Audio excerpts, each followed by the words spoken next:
Cristiano Ronaldo നമുക്ക് എല്ലാവർക്കും അറിയാവുന്നതുപോലെ തന്നെ ലെജൻഡ് ആയിട്ടുള്ള ഒരു ഫുട്ബോൾ പ്ലെയർ മാത്രമല്ല, ബിസിനസിന്റെ കാര്യത്തിലും പേഴ്സണൽ ബ്രാൻഡിങ്ങിന്റെ കാര്യത്തിലും നമുക്ക് എല്ലാവർക്കും പാഠപുസ്തകമാക്കാൻ പറ്റിയ ഒരാൾ കൂടിയാണ്. ദ ക്വസ്റ്റ്യൻ ഈസ്, എങ്ങനെയാണ് ക്രിസ്ത്യാനോ റൊണാൾഡോ വേൾഡിലെ തന്നെ ഫുട്ബോളേഴ്സിലെ ആദ്യത്തെ ബില്യണർ ആയത്, മോസ്റ്റ് പോപ്പുലർ ആയിട്ടുള്ള ഒരു ബിസിനസ്മാൻ ആയത്? Because CR7 is A brand. ഇന്ന് CR7 എന്ന് പറയുന്നത് വലിയൊരു ബില്യണർ എംപയർ ആണ്. അതിൽ സ്പോർട്സ് ബ്രാൻഡ് ഉണ്ട്, പെർഫ്യൂംസ് ഉണ്ട്, ഹോട്ടൽസ് ഉണ്ട്, അങ്ങനെ പലതരം ബിസിനസ്സുകളും ഉണ്ട്.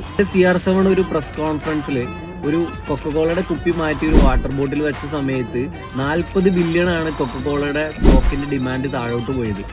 ആരും അറിയാതെ കിടന്ന ഒരു ക്ലബിനെയാണ് ജസ്റ്റ് CR7 വന്നതോട് കൂടിയിട്ട് ഗ്ലോബൽ വാല്യൂയിലേക്ക് എത്തിച്ചത്, just because of the name CR7. Cristiano ഒരു ബ്രാൻഡിന്റെ കൂടെ നിൽക്കുമ്പോൾ ആ ബ്രാൻഡിന് ഉണ്ടാവുന്ന സ്കെയിലബിലിറ്റി, അതാണ് റൊണാൾഡോ എഫക്ട്. ഇൻസ്റ്റഗ്രാമിലെ മോസ്റ്റ് ഫോളോവേഴ്സ് ഉള്ള അക്കൗണ്ട്, ആ 668 മില്യൺ ഫോളോവേഴ്സ് മാത്രം മതി ഒരു ബ്രാൻഡിനെ മാർക്കറ്റ് ചെയ്യാനായിട്ട്. സോ ഞാൻ നേരത്തെ പറഞ്ഞതുപോലെ ക്രിസ്ത്യാനോ റൊണാൾഡോ എന്നത് ഒരു ലെജൻഡറി ഫുട്ബോൾ പ്ലെയർ മാത്രമല്ല, നമുക്ക് എല്ലാവർക്കും പാഠപുസ്തകമാക്കാൻ പറ്റിയ ഒരു ബിസിനസ് ഐക്കൺ കൂടിയാണ്. Happy birthday legend.